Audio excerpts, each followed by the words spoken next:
Political পার্টিকে নিষিদ্ধ করার যে কথাটা বললেন, এই জায়গাটাতে কিন্তু আমার কাছে মনে হয় যে আমরা কিন্তু ওভাবে যদি দেখি তাহলে কি হবে জানেন, তাহলে সেটা তো আলটিমেটলি আপনি পারবেন না রে ভাই, আমার অভিজ্ঞতা বলে পারবেন না। কারণ আওয়ামী লীগের মতো এত বড় একটা দল এবং এত ক্ষমতাধর, যারা নাকি 15 বছর ক্ষমতার সমস্ত জায়গায় তার নিয়ন্ত্রণ ছিল, সমস্ত শক্তি প্রয়োগ করে কিন্তু সে জামাতের মতো একটা ছোট দলকে নিষিদ্ধ করতে পারে নাই ভাই, একদমই পারে নাই। শেষ মুহূর্তে এসে যখন তার ক্ষমতা যায় তখন একটা গায়ের দুটো একটা অর্ডার দিয়ে তারপরে তো তারা নিজেরাই চলে গেছে, পারে নাই কিন্তু 14-15 বছর পারে নাই। প্রমাণ হয়েছে। আমি একটা বটম লাইনটা বলি, এই রিপোর্টে আমি যে জিনিসটা বুঝতে পেরেছি যে ভাই শেখ হাসিনা আর আলোচনায় থাকবে না বাংলাদেশে, সে বাংলাদেশের রাজনীতিতে এখন একটা পরিত্যক্ত ব্যক্তিতে পরিণত হয়েছে। এটাই হচ্ছে এই রিপোর্টের আমার কাছে মনে হয় বটম লাইন। আমি একটু আপনার আগের প্রশ্নটা যেটা আপনি ব্যারিস্টার ফুয়াদকে করেছিলেন সেখানে একটু আমি টাচ করতে চাই। সেটা হলো আপনি বলেছিলেন ওনাকে যে ভারত শেখ হাসিনাকে ফেরত দেওয়ার ক্ষেত্রে এই যে জাতিসংঘের রিপোর্টটা এটা কোনো ভূমিকা রাখবে কিনা। আমি এর প্রসঙ্গে একটা কথা বলি, দেখেন শেখ হাসিনাকে আমাদের পক্ষে ফেরত পাওয়া আসলে কঠিন, এটা আমরাই করে দিয়েছি, আমরাই কঠিন করি। আমি দুটো প্রসঙ্গ বলি এখানে। প্রথম প্রসঙ্গ হলো আমরা শেখ হাসিনার বিচার করতে চাই, তো তাকে আপনি যেতে দিলেন কেন? প্রথম প্রশ্ন, তাকে যেতে দিলেন কেন? আপনি বলতেছিলেন যে যেতে না দিলে যেভাবে মানুষ আসছিল তাকে হয়তো মেরেই ফেলতো, তাকে মারলে আপনার সমস্যাটা কি? জনগণ যদি তাকে মেরে ফেলতো সে আপনার সমস্যাটা কি? তাকে আপনি যেতে দিবেন কেন? এসএসএফের দায়িত্ব তো ছিল না তাকে তাদের দায়িত্ব ছিল, তাকে বিদেশে পাঠাই দেওয়া দায়িত্বের মধ্যে পড়ে? কি বলেন? তাকে হেলিকপ্টার দিয়ে আপনার ক্যান্টনমেন্টে নিয়ে রাখতে পারতেন আপনি, যদি আপনি তাকে বাঁচাতে চান। ইন্ডিয়া পাঠাতে হবে কেন? ইন্ডিয়া আপনি পাঠিয়েছেন, পাঠিয়ে এখন তাকে আনতে পারতেছেন না, এটা বলেন কেন? একটা ভালো জায়গায় আছে তা কিন্তু না। আন্তর্জাতিক বিভিন্ন প্রশ্নের তারা কিন্তু কোনো সদুত্তর দিতে এখন পর্যন্ত পারে নাই। তারা কেন শেখ হাসিনাকে রাখছে তাদের এখানে এখন পর্যন্ত তাদের মুখে কোনো সদুত্তর আমি পাই নাই। যে উক্তিটা শুনে সবাই খুব খুশি হয়ে বাহ বাহ বলছে, এমন কিন্তু আমি পাই নাই। এই প্রশ্নটা আগামী দিনগুলোতে আরো জোরালো হতো, আমরা বলতে পারতাম যে ওনার বিরুদ্ধে আদালতে রায় আছে, উনি আসছেন না কেন, আসতে হবে, দিতে হবে, বলতে পারতাম। সেই জায়গায় দেখেন একটা ঘটনা আমাদের এখানে ঘটিয়েছে। কে ঘটিয়েছে? কিছু লোক 32 নম্বর বাড়ি যায় ভেঙে দিয়েছে, এবং এই ভেঙে দেওয়ার ক্ষেত্রে সবচেয়ে বড় ভূমিকা কে পালন করেছে? ওই বিদেশে থাকে প্যারিসে এক ভদ্রলোক পিনাকি ভট্টাচার্য, এই লোকটা করেছে। এবং সে বলে দিয়েছে কিভাবে ভাঙতে হবে, বলে দিয়েছে কিভাবে হাতুড়ি বাটাল দিয়ে হলো ভাঙতে হবে। আপনারা সবাই সেখানে যান, যে ভেঙে ফেলেন। তারপরে এরই ধারাবাহিকতায় সারা দেশে ভাঙচুর চলেছে, আওয়ামী লীগ অফিস ভাঙচুর হয়েছে, বিভিন্ন নেতাদের বাড়িঘর ভাঙচুর হয়েছে। লাভটা কি হয়েছে? লাভটা হয়েছে এটা, আপনি শেখ হাসিনাকে ফেরত না আনতে পারার যে একমাত্র অপশনটা আছে সেই অপশনটা তৈরি করে দিয়েছেন। কে তৈরি করে দিল? পিনাকি ভট্টাচার্য তৈরি করে দিল। এবং এটা তৈরি করে দিয়ে পিনাকি ভট্টাচার্য কার সুবিধা করলো? ভারতের সুবিধা করলো। এই লোক সারাদিন ভারত কথাবার্তা বলে, আসলে সে, আমি বলি ভারতের একটা এজেন্ট।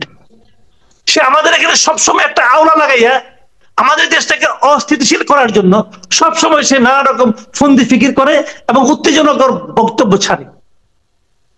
এখানে আবার আরেকটা প্রশ্ন, যে ভারতের এজেন্ট যদি হয় মাসুদ কামাল, মানে তাহলে গণ অভ্যুত্থানে তো তারও গুরুত্বপূর্ণ অবদান, আপনিও স্বীকার করেছেন যে তাদের গণ অভ্যুত্থান ঘটনার, জি এটা নিয়ে আমরা আগেও কথা বলেছি, গুরুত্বপূর্ণ অবদান। মানে তাহলে যদি ভারতের এজেন্ট হবেন তাহলে গণ অভ্যুত্থান কেন? ভারতের স্বার্থ তো আওয়ামী লীগ সরকার থাকলে সেটি আরো বেশি টিকবে, এটা আপনাদেরও বিশ্লেষণ।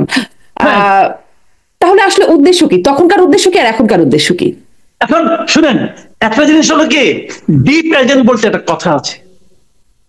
তারা প্রথমত কিছু কাজ করে তাদের আস্থায় দেয়, মানুষকে আস্থায় নিয়ে নেয়। তখন যদি এই কাজ, তখন কি সারা দেশে, শুনেন শেখ হাসিনার পতনটা অনিবার্য ছিল, এটা অগাস্টে হোক, মার্চে হোক, ডিসেম্বরে হোক, যে অনিবার্য ছিল। কারণ তার পাপের ঘোড়া ভরতে ভরতে ভরতে ভরতে এমন এক জায়গায় ছিল, এটা উপচে পড়তই। ওই সময় এই পুরো জনগোষ্ঠীকে আস্থায় নেওয়ার জন্য ওনারা এটা করেছেন।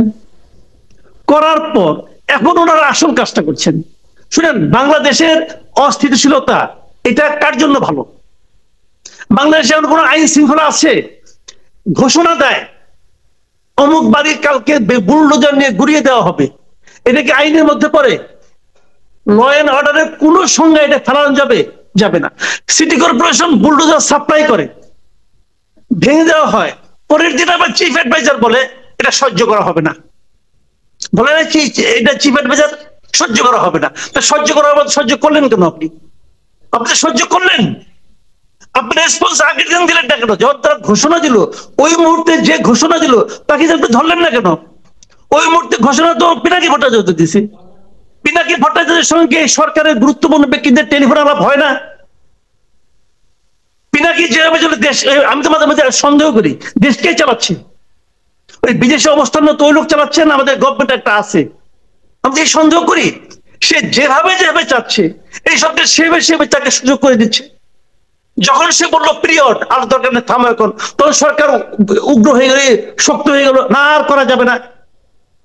আগে তো বললো না, আগে বললো না কেন? এই পুরো জিনিসটা এরা বুঝে হোক না বুঝে হোক, ওই ভদ্রলোকের ওই যে একটা অশ্রাব্য কথাবার্তা বলে, ল্যাঙ্গুয়েজটা আল্লাহর রহমতে এমন ল্যাঙ্গুয়েজ শুনলে পুরো ওযু নষ্ট হয়ে যায়। সেভাবে বলার মাধ্যমে কিছু কিছু মানুষ হয় তাদেরকে উত্তেজিত করে, অনেক হুজুরা তারা পীর মনে করে, এবং এই ঘটনা ঘটছে। এবং সেটা পুরো জিনিসটা আলটিমেটলি কার অ্যাকাউন্টে যাচ্ছে? আমাদের দেশ অস্থিতিশীল হলে কার লাভ রে ভাই? কার লাভ? ইন্ডিয়ার লাভ। এবং তার প্রত্যেকটা কর্মকাণ্ডের এন্ড রেজাল্ট যাচ্ছে ইন্ডিয়ার পক্ষে। আমি দেখি এখন আমার ভুল হতে পারে, আমি বলছি আমি খুব ভালো বুঝছি, আমার ভুল হতে পারে, কিন্তু আমি এইভাবে ব্যাখ্যা করছি। এই ব্যাখ্যার একটা কাউন্টার ব্যাখ্যা দেন না আপনি। কেন আপনি এই বাড়ি ভাঙার মধ্যে কি অর্জন করলেন বলেন? আপনি কি অর্জন করলেন? মাঝখান থেকে এই জিনিসটা অর্জন করলেন, এখন ওরা বলবে যে এই মহিলাকে ফেরত দিলে সে রাজনৈতিক প্রতিহিংসার শিকার হবে, সে দেশে নাই, তারপরে তার বাড়ি ভেঙে ফেলা হয়, কত বড় পলিটিক্যাল সে ভিক্টিম হয়ে গেছে এখানে, এটা বলবে এখন ইন্ডিয়া। দেখেন তাহলে আপনার আমার কি হলো?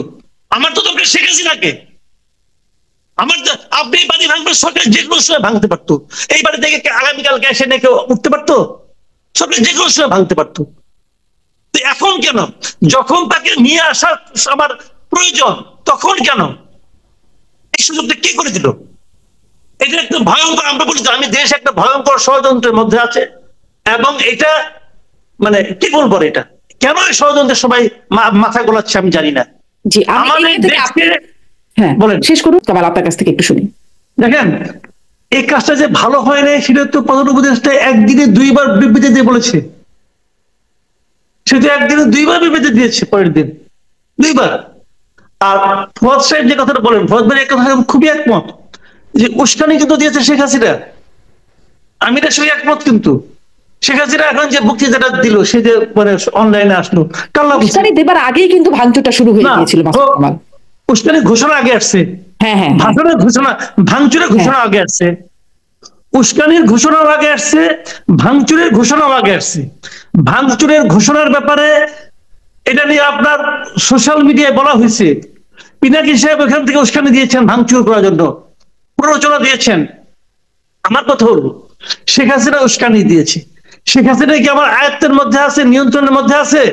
নেই। পিনাকি সাহেব উস্কানি দিয়েছে, পিনাকি সাহেব কি আমার নিয়ন্ত্রণের মধ্যে আছে? নেই। আমার নিয়ন্ত্রণে কি আছে?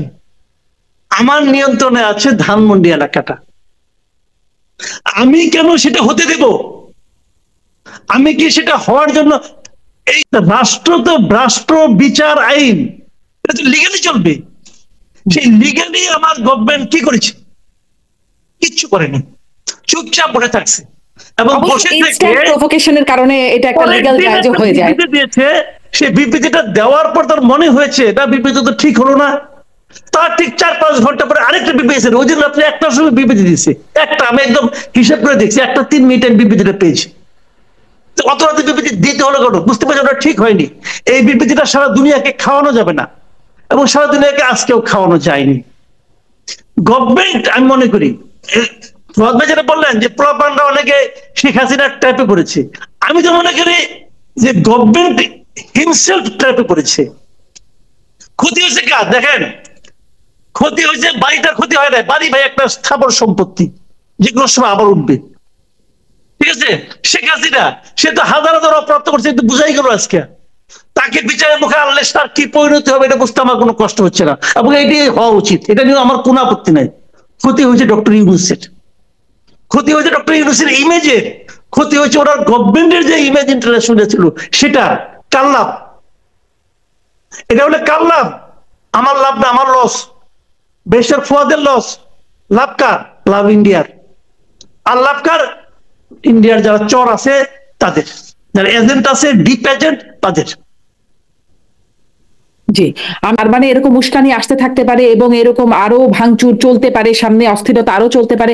সেক্ষেত্রে নির্বাচন, বিএনপি যে বিষয়টা নিয়ে শঙ্কার মধ্যে আছে, নির্বাচন, এই নির্বাচনের উপরে কি বা নির্বাচনের সময় সেগুলোর উপরে কি অস্থিরতা প্রভাব ফেলবে, যেটি বিএনপি আসলে আশঙ্কা করছে?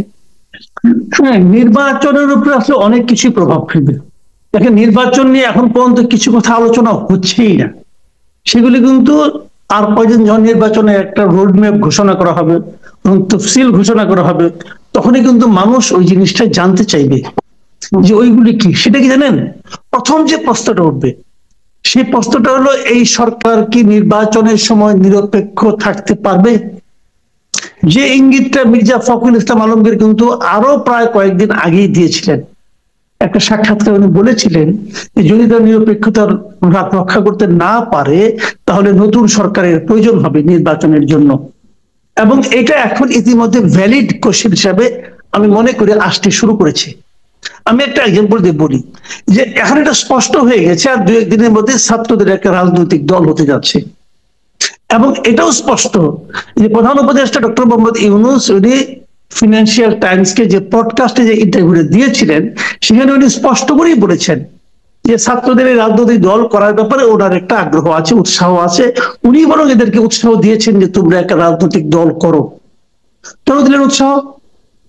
কারণ উনি চান যে ছাত্ররা একটা রাজনৈতিক দল করুক। উনি সবসময় তরুণ নেতৃত্বের কথা বলেন, হয়তো সেই জন্য উনি চেয়েছেন। অন্যায় কিছু না কিন্তু। তাহলে অন্যায় না হলো, বাস্তবতা হলো এটা যে ছাত্রদের সেই রাজনৈতিক দল অথবা তরুণ নেতৃত্বের সেই রাজনৈতিক দল, তার প্রতি ব্যক্তি ডক্টর ইউনূসের এক ধরনের পক্ষপাতিত্ব আছে। এটা আপনারা শেয়ার করতে পারবেন না, আছে। এখন যদি এই দল রাজনৈতিক ইলেকশনে অংশ নেয় এবং যদি ডক্টর ইউনূসের সরকার ক্ষমতায় থাকে, তাহলে এই সরকার প্রধান হিসাবে ওনার যে চাওয়া না চাওয়া, ওনার যে পক্ষপাতিত্ব, এটা কি সরকারের উপর প্রভাব ফেলবে না? এটা কি মাঠ পর্যায়ের প্রশাসনের উপর প্রভাব ফেলবে না? ফেলতে বাধ্য, ফেলতে বাধ্য। সেক্ষেত্রে আমি তো মনে করি যে যে নির্বাচনটা সামনে হতে যাচ্ছে সেই নির্বাচনটা পরিচালনার মতো নৈতিক সক্ষমতা ডক্টর ইউনূস হারিয়েছেন, এটা মনে করি। আমি যদি মনে করি, আমার ভুল হতে পারে, আমি আবারও বলছি আমার প্রত্যেকটা অপিনিয়ন ভুল হতে পারে, কিন্তু আমি যেভাবে ভাবি আমি সেটা বললাম। যদি এর কেউ পাল্টা যুক্তি দিয়ে আমাকে বোঝাতে পারে না, তারটা মেনে নেবো। আমি কিন্তু কোনো কিছু ধরে বসে থাকবো না। আমার তো ভুল হতে, আমি ক্ষুদ্র মানুষ, ভুল করতে পারি। আমি এই কথাটা আমি গত কয়েকদিন ধরেই বলছি যে আগামী নির্বাচনটা পরিচালনার মতো যে নিরপেক্ষতা প্রয়োজন, সেই নিরপেক্ষতার জায়গাটাতে ডক্টর ইউনূস নেই। এটাকে আপনি কিভাবে খণ্ডন করবেন?